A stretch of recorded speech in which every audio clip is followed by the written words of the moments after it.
Welcome to Chapter 2 of the M-Step Administration Training. In this chapter, I will discuss the tasks that need to be done during testing. First, I will discuss how to get started with the test administration, and then we'll dive into tasks done during test administration. I will also spend some time going over common problems that come up during testing and how you should address them, and end with resources that are available to you and how to find them. As we get started, it's important to identify the responsibilities of assessment coordinators during the test administration. The most important responsibility is communication.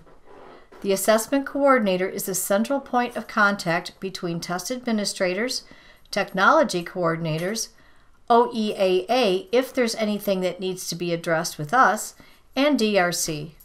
So making sure everyone is on the same page as far as testing schedules, building or district policy, student testing devices, and so on is very important. Next, the assessment coordinator is a resource to answer questions that will come from test administrators, proctors, technology coordinators, or other school staff. Assessment coordinators should monitor for test irregularities and either lead or provide support for any investigations, help with submitting incident reports if necessary, and gathering any documentation that is needed. The other responsibility included here is the need to monitor during testing. Make sure that test administrators are administering the test in accordance with their training and are following required policies and procedures. This includes making sure testing rooms do not contain queuing materials, student devices are managed appropriately, and the building cell phone and electronic device policies are followed. Also, the assessment coordinator manages printing and distribution of test tickets, as well as the secure handling and storage of all secure materials. Finally, assessment coordinators can monitor test completion in the DRC Insight portal.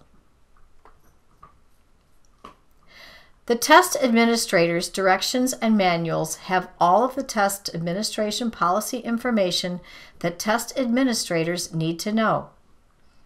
They have the calculator and scratch paper policies, information about supports and accommodations, handling of secure materials, and information about incident reporting. Test administrators are required to read the test administrator's directions and manual document for the test mode, grade, and content area for all tests they will administer. Test administrators' directions and manual documents are specific to test mode and grade. This means that there are separate documents for online testing in each grade and separate documents for paper-pencil testing in each grade. TTS is available for directions only on all tests and test forms. Building or district assessment coordinators are responsible for deciding whether to use TTS for directions in their building or district. The test directions document that test administrators use during testing includes a section to follow when administering with TTS for directions, and a separate section to use when administering without TTS for directions. It will be important that test administrators review the test directions prior to testing so that they know where to find the directions that they will use. On all tests, regardless of whether TTS for directions is being used, the launching of the Insight application, handing out test tickets, and the test selection, welcome, and audio check screens are completed together. Then the directions branch into sections for using TTS for directions and not using TTS for directions. If using the TTS for directions, students need headphones and will listen to the directions with TTS after the audio check screen. Based on feedback we've received from the field, there are 2 updates to TTS for directions this year. First, on the audio check screen, for tests that don't have any audio component, there is an option to skip the audio check. Previously, if a student didn't require any audio, they would still have to play the audio check in order to advance past the screen. This is no longer the case for non-audio tests. That means that any test that is mathematics, science, or social studies that doesn't have TTS assigned can skip the audio check. Make sure your test administrators read and follow the directions in the test administrator's directions and manual documents before testing so that they are prepared for this screen. The second update is that once students select play on the TTS for directions, the next button is inactive on the screen and they are required to listen to all directions before they are able to move to the next screen. This will ensure students hear all required directions and don't skip through them. If your test administrators are not using TTS for directions, this may impact their students who accidentally or erroneously select the play button. They won't be able to advance until they've listened to all of the directions once they select the button. Again, it's important test administrators are prepared for this before testing, and the information they need is in the test administrator's directions and manual documents. For paper pencil testing, test administrators follow the directions that are in the test directions and manual documents. There are not different options for how the test is administered. Regardless of which method of administration, it is important that all test directions are read and followed explicitly to ensure a standardized administration of the test. Next, I'm going to spend some time going into some policies and procedures and tasks that need to be done during testing. First, make sure that everyone knows the scratch and graph paper policy related to the tests they will administer. All used scratch and graph paper are secure materials. These documents will have specific test content written on them, and they must be securely collected and destroyed after testing. Make sure that students do not turn scratch paper in by passing down rows or in any method that would allow a student to view what is written on another student's paper. This is secure information. Test administrators should collect scratch and graph paper individually after testing. If a break is taken during testing and a student will resume the same test and test part at a later time, then in order for his or her scratch paper to be able to be returned, it will need to have the student's name on it. Make sure that your test administrators require students to write their names at the top of their scratch paper or graph paper when they hand it out. That way everyone will have access to what they need throughout the test. Graph paper is allowed for grades 6 and 7. It must be blank graph paper. M-STEP graph paper is delivered to schools with the initial materials according to pre-ID counts, and it is also available on the M-STEP webpage. The M-STEP scratch paper policy is in the appendices in the Test Administrator's Directions and Manuals, the Test Administration Manual, and it is posted on the M-STEP webpage. The calculator policy has not changed for mathematics at all. Grades 3, 4, and 5 cannot use a calculator even as an accommodation because it changes the construct of the test. And grades 6 and 7 calculators are not allowed for anyone on Part 1 of the paper pencil assessment. For students in grades 6 and 7 testing online, the calculators are embedded into the assessment on items for which they are available, and handheld calculators are only allowed as an accommodation. Calculators are allowed on the science assessment for all items on both parts in all tested grades, grades 5, 8, and 11. For grade 5, students use the basic calculator, and grades 8 and 11 use the scientific calculator. There is a new electronic device policy this year.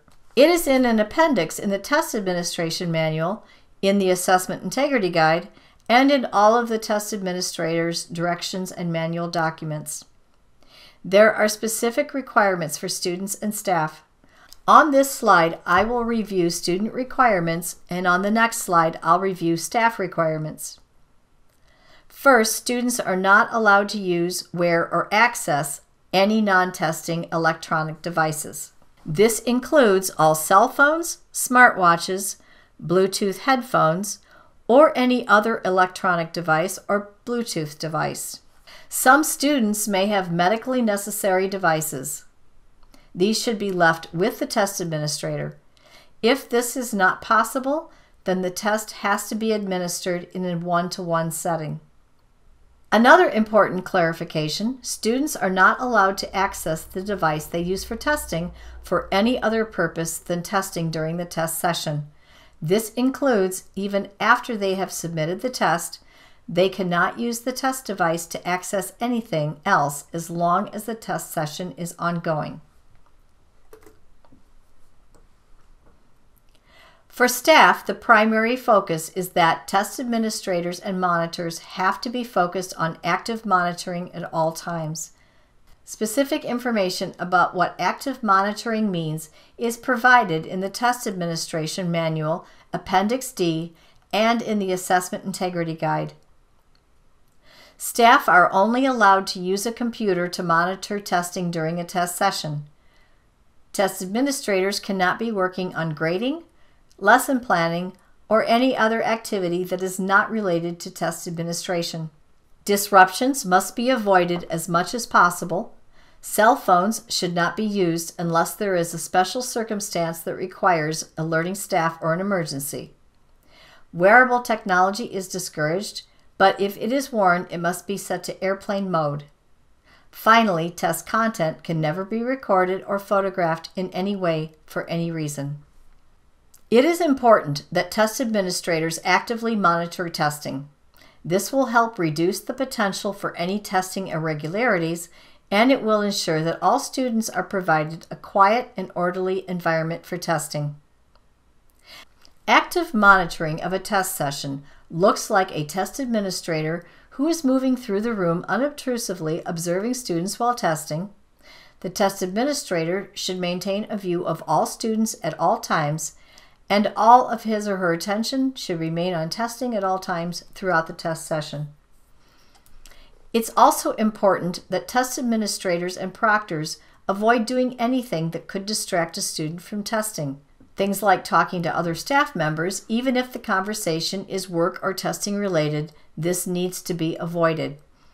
Reading books or newspapers should also absolutely be avoided because attention must remain on testing at all times. Eating, working on computers or a phone, or grading papers are all potentially distracting to the testing environment and should be avoided. Some schools use video surveillance cameras in rooms that are used for testing. For safety and security, if video surveillance cameras are already in place in a testing room and are used to maintain security, they are allowed to be used during the test session. Cameras should be directed away from test items, and any recording of a test session must be deleted as soon as possible after the test session. The Assessment Integrity Guide is updated each year. I'm going to highlight a few important topics here, but it is required that assessment coordinators read the entire document before test administration. On this slide, I will highlight another reminder of the electronic device policy, academic posters, and the arrangement of student workstations. Student cell phones or other electronic devices must be powered off and stored away from the student work area during testing.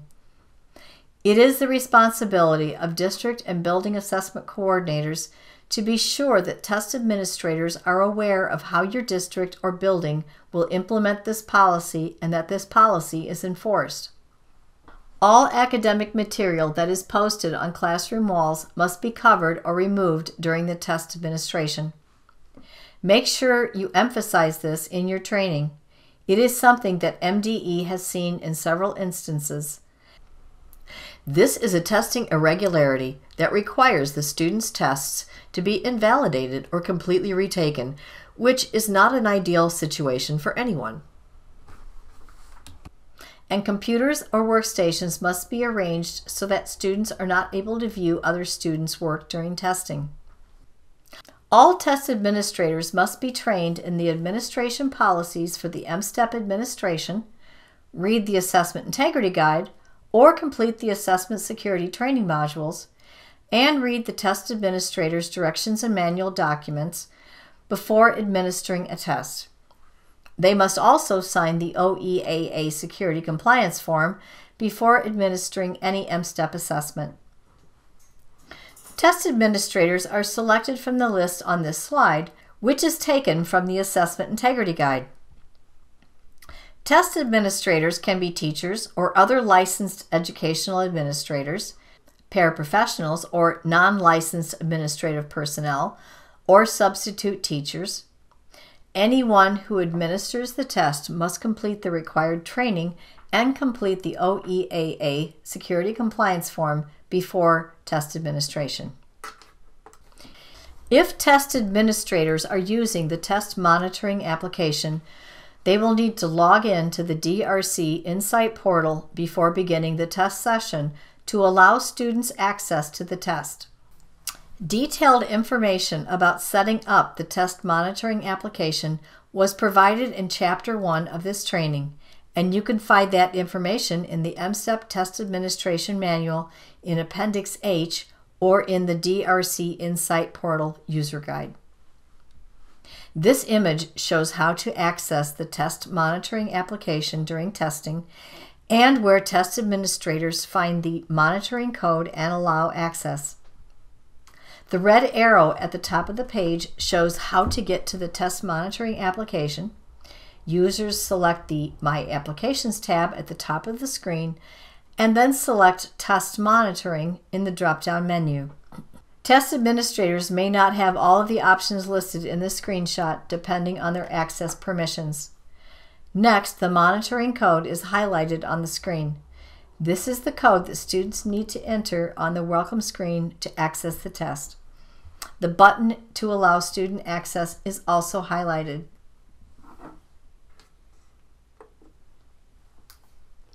Once students have been provided access to their test, this is what the test monitoring dashboard will look like, with student information obfuscated. The test administrator can view student name, assessment, testing status, and progress through the test. Since CAT tests are adaptive and students receive different items and quantities of items, the progress column displays NA on CAT tests. This screen monitors test completion for all students. It displays tests that are not started, in progress, or completed. It does not monitor testing during test sessions.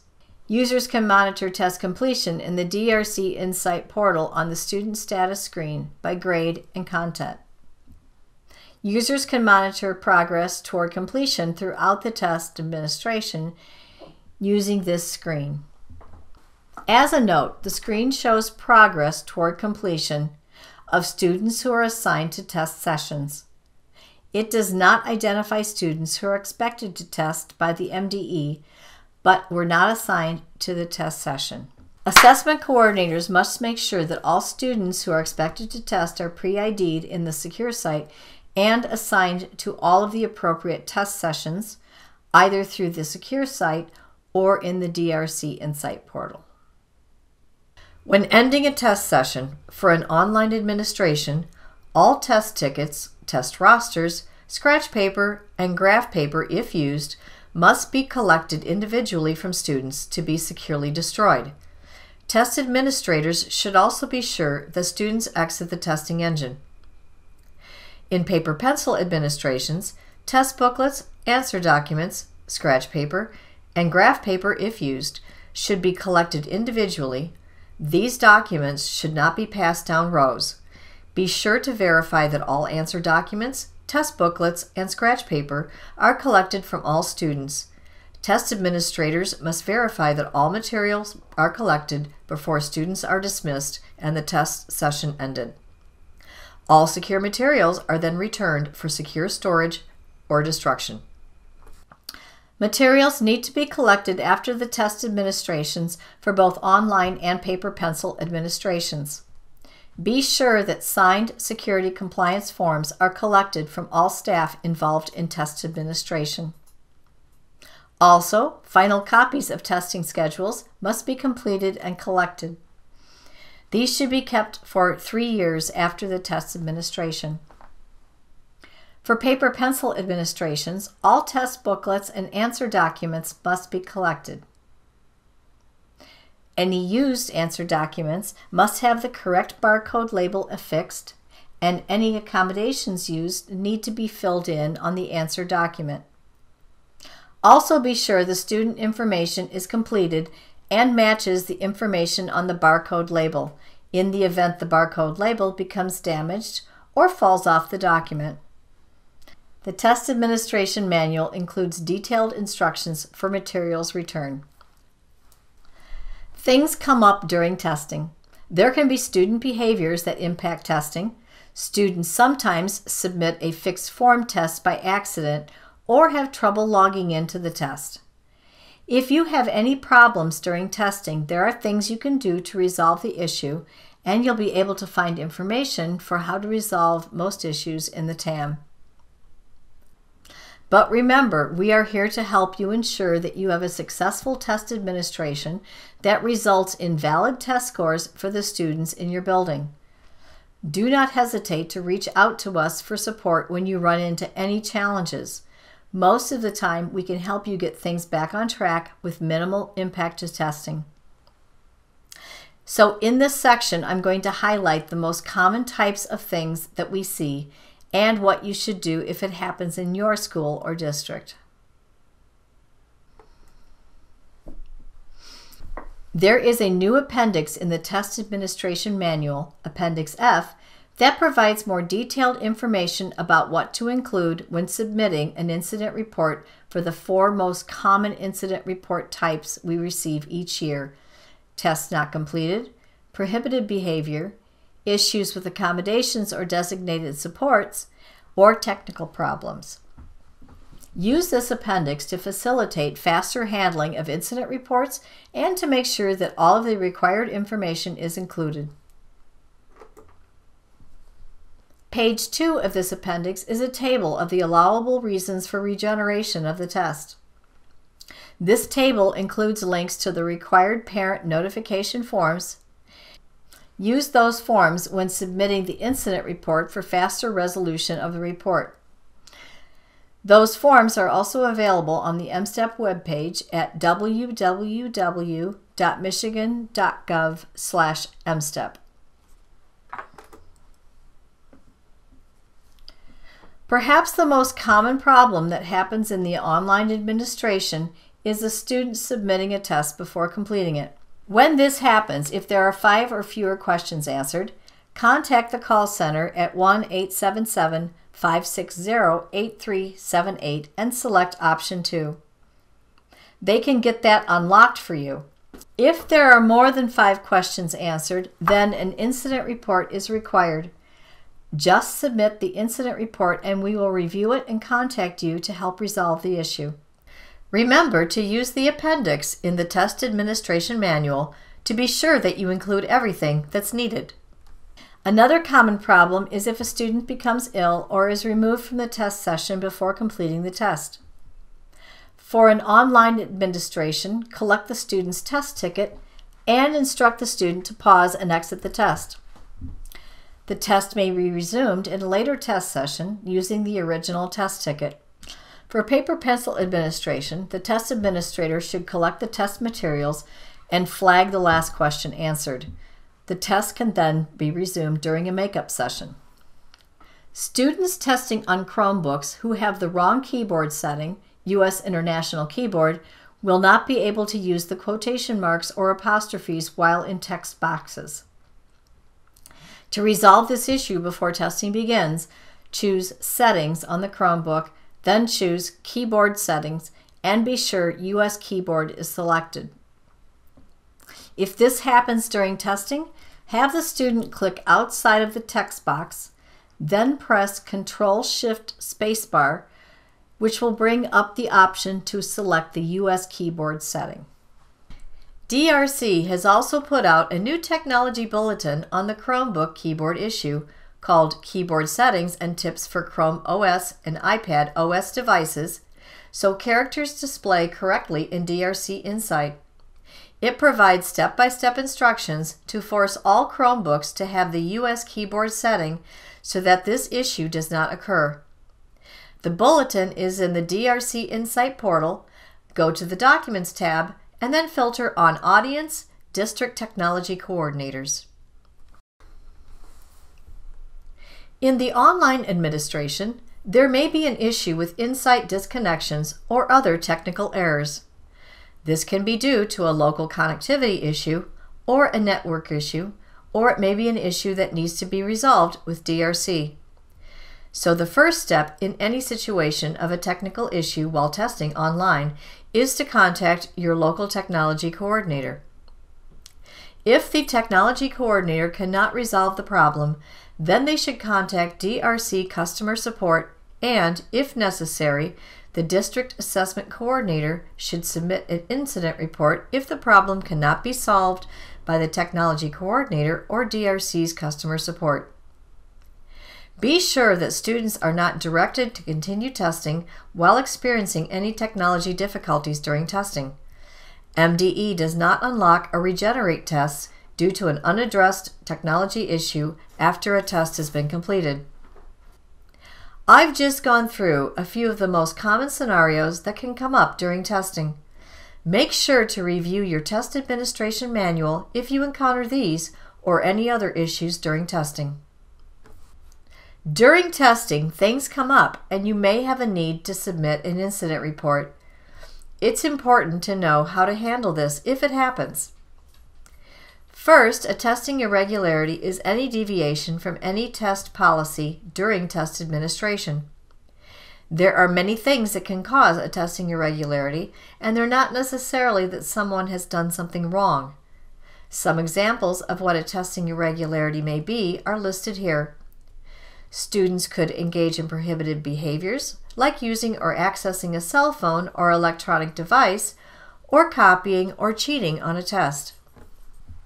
Testing irregularities may be the result of errors with designated supports or accommodations, either if something was assigned when it should not have been, or not assigned when it should have been. There are different ways that incident reports are resolved, and it is always specific to the events that occurred. But some things that might happen is the test could be unlocked or regenerated. The note here is to remind you that unlocking a test means that the student can continue where they left off, whereas a regeneration erases all of the student's responses and they have to completely restart.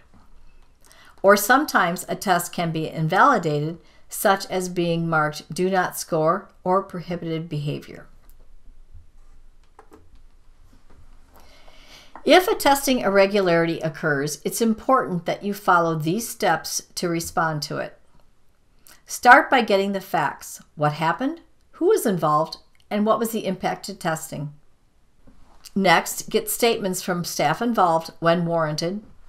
Once you know what's happened from all of the involved parties, then you submit your incident report.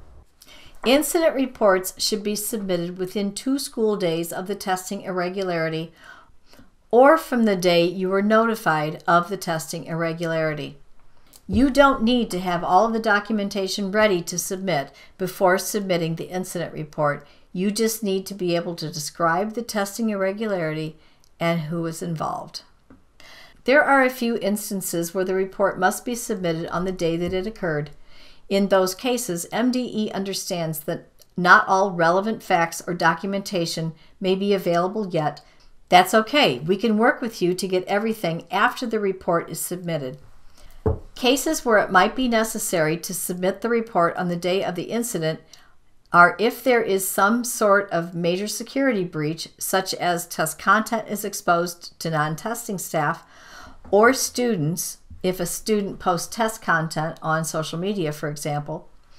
Or there are a few incidents that MDE can regenerate a test, but only if the report is submitted the same day as the test. For example, if a student submits a test after spending fewer than 15 minutes in the test, or if a student completes the test without taking prescribed medication. The incident reporting guide that is in the test administration manual can help you through this process and give you some ideas about what to expect for a response.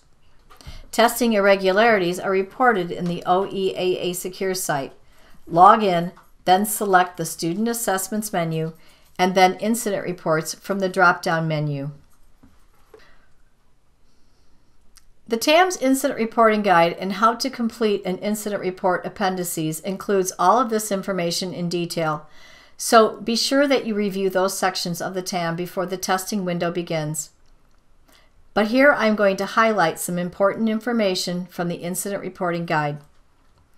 First, I want to highlight that any testing irregularity is expected to be reported within 2 school days, either within 2 school days of the testing irregularity itself or within 2 school days of you being notified of the testing irregularity. Remember, you must report all testing irregularities.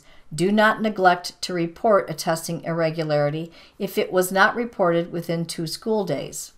This is to ensure that irregularities are reported in a timely manner so that we can work with you to appropriately resolve the issue. Next, I want to highlight the requirements for incident reports that are due to an error in the administration of a designated support or accommodation. These are the most common incident reports we receive, and the vast majority of those incidents are incidents where a student completed a test without a required designated support or accommodation. If a designated support that should have been provided wasn't provided, then the school must submit a signed form from the parent indicating the reason for the need to retest and permission to retest. If you have been involved in this type of incident in the past, then you will be aware that MDE has a template that you use to provide the parent. You complete the grade content area and designated support, and then the parent decides which option and signs the form. This form is available on the MSTEP webpage at www.michigan.gov/MSTEP. Under the Current Assessment Administration, select Incident Reporting. There is also a link to the document in the appendix in the Test Administration Manual. Next, the educator who is responsible for day-to-day instruction in the content area needs to sign a statement that affirms that the student uses that designated support as a part of daily instruction. There is not a form for this. The educator can write or type a statement as simple as, "I affirm that," insert the student's name, uses and list the designated support as part of daily instruction, also include the content area, and then sign the statement. For testing irregularities where an accommodation that is assigned in the student's IEP or Section 504 plan was not administered, the signed parent form is still required, and you will also need to upload the appropriate page or pages from the student's IEP or Section 504 plan. Only upload the page or pages that indicate required testing accommodations. Please note here that something that is considered a designated support on MSTEP can be administered as a required accommodation, such as TTS items only. This is technically a designated support for MSTEP, but an IEP team may include TTS or read aloud as an accommodation on the IEP. In situations like these, then this is a required accommodation and the procedures for accommodations should be followed. There are 3 instances that require the incident report to be submitted on the day that the irregularity occurs in order to regenerate the test. The first instance is if a student becomes ill and goes home on test day. This is for those situations where a student sits to complete an entire test, then you find out or figure out later that the student was ill enough to have to go home sick that day. Again, the incident must be reported by 11:59 p.m. on the day it occurs. The second instance is when a student begins a test and submits it while spending fewer than 15 minutes total in the test. Again, you must submit the incident report on the day the irregularity occurred. The last instance is if you have a student who has prescribed medication but does not take the medication on test day. Again, it must be submitted on the day of the irregularity. There is required documentation, but before I get to that, know that Remember, you can submit the incident report without this documentation and then gather the documentation after the incident is reported. You just have to get the incident report submitted on the same day. We can help you with getting the documentation in a timely manner, but only if you initially submit the incident report on the day the irregularity occurs. So for all of these situations, you need documentation that the parent is providing permission to take the test again. This is required in any instance of a regeneration. Next, you need to submit verification of the incident. For students who become ill, this should typically be an attendance record indicating the student went home ill. For students who didn't take their medication, a statement from a teacher, staff member, or parent who has reason to know whether the student took their medication is sufficient. And for students who spend fewer than 15 minutes testing, MDE can verify through the DRC Insight portal once the test has been submitted. MDE can only see the time spent testing after the test has been submitted.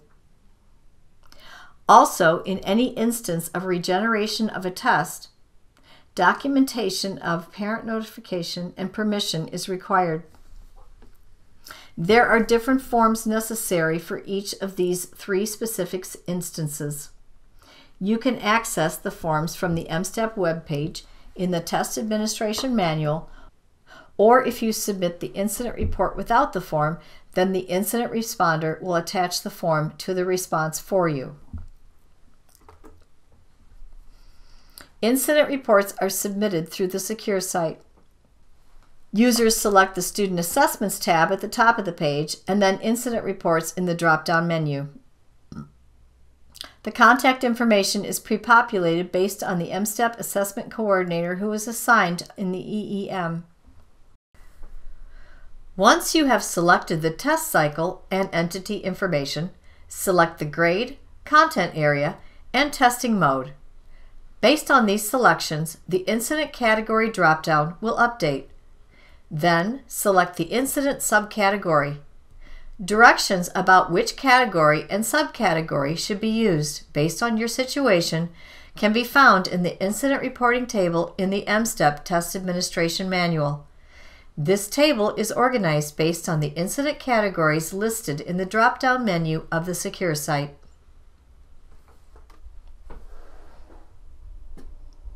After you have selected the category and subcategory, you can select your requested action. Depending on the incident category and subcategory that you've selected, student names may be required. Student names that are populated are based on students who are pre-identified for testing. After you have selected the category and subcategory, you can select your requested action.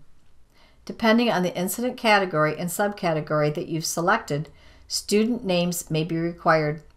Student names that are populated are based on students who are pre-identified for testing. Then a description of the incident is included. Once you've included all of the information about your testing irregularity, be sure to save and submit your incident report. If you do not submit the incident report, MDE cannot respond to your incident. You can find more information about how to use the incident reporting tool on the Secure Site training page at www.michigan.gov/securesitetraining. I wanted to include this slide about the Read by Grade 3 legislation just to make sure everyone is aware of this important information. There have not been any changes to the preliminary scale scores used to determine students who meet requirements, need support, or are eligible for retention. You can see here students scoring higher than 1271 will meet the requirements of the law. Students scoring between 1253 and 1271 will be identified as need support, and students scoring below 1253 will be eligible for retention. According to the requirements of the legislation, letters will be sent by CEPI directly to parents of students who are eligible for retention. Schools will be able to view student preliminary scores within 48 hours of the student submitting the test, and usually by the next day. There will be an indicator on the Grade 3 ELA reports so that schools can monitor the preliminary reports to know which students are eligible for retention before parents begin receiving their letters. If any changes are to be made to the Read by Grade 3 legislation that would impact this year's assessment, information will be provided through the Spotlight. Be sure to watch Spotlight for the most up-to-date information. Here I'm going to remind you about some of the resources that are available to you before, during, and after testing. If you get a chance, go to the MSTEP webpage at www.michigan.gov/MSTEP and look through the documents there. There is a lot of good information available, and it's sorted according to what's new, the current assessment administration, supports and accommodations, content-specific information, where you'll find information about the ELA test or the science test, and so on. There are also sections for assessment training and reporting and more, so it's organized into the topic of information that you might be looking for. Take a look. There's a lot of information out there. The MSTEP Test Administration Manual includes detailed guidelines for before, during, and after the MSTEP test administration. The Test Administration Manual provides information about the test administration policies and procedures, as well as step-by-step information for each assessment task that needs to be done before, during, and after testing. Checklists are also provided in an appendix with links to each task to help you keep track of everything that needs to be done. You will also find test administration policies, including the scratch paper policy, calculator policy, and electronic device policy, information about supports and accommodations available for the MSTEP assessment, and the incident reporting table that includes potential test irregularities and their resolution for both paper, pencil, and online test administrations. Test administrators are required to read the test administrator's directions and manual for the grade and content area they will administer according to test mode, which means online or paper pencil. All the information that test administrators need to know, including policies, requirements, and the scratch paper and calculator policies, are in these documents. For online testing, there are directions provided to use when administering the assessment with TTS for directions and for administration without TTS for directions. It is important that test administrators read the document before test administration so they know which directions they need to follow. Test administrators' directions and manual documents are included in the initial material orders according to pre-ID counts. If additional documents are needed, they can be printed from the MSTEP webpage at www.michigan.gov. Remember to make sure to visit the MSTEP webpage at www.michigan.gov/MSTEP for more resources. I'm just highlighting a few of the most important things that are out there for you now. The updated Assessment Integrity Guide is available. The AIG contains important information about test security and mandatory assessment administration guidelines for all Michigan State assessments. The new Assessment Coordinator Training Guide provides training on each task to be done for administering Michigan State assessments, organized into before, during, and after testing. The lists of important dates are available as PDFs, Google Calendars, and as an Excel spreadsheet. These are all accessed through the MSTEP webpage by selecting List of Important Dates in the Current Assessment Administration section. This takes you to the Assessment Calendar page that includes all formats of important dates. The Approved Insight Tools poster is also available on the MSTEP webpage. This is the only allowed poster that schools can post in the classroom during testing to cue students on the use of the tools in the online assessment. Some schools like to use this as a reminder for students during testing. If so, just remember it can be posted, but not at each student's desk or workstation. There's a lot more. Take a look for yourself at www.michigan.gov/mstep. Make sure you're signed up for the Spotlight. This is the place to go to find out important information about assessment and accountability throughout the year. It comes out every Thursday afternoon. If you aren't already signed up, go to the MSTEP webpage at www.michigan.gov/mstep, scroll down until you see the Spotlight logo, click on it, and you can sign up there. Thanks for joining me for the second chapter of the 2023 MSTEP Administration Training. Our contact information is available here.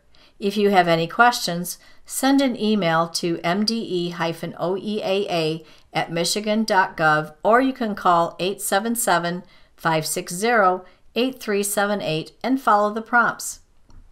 Also, if you have ideas, suggestions, or ways that you manage your test administration tasks that you think other schools might find helpful, send us an email.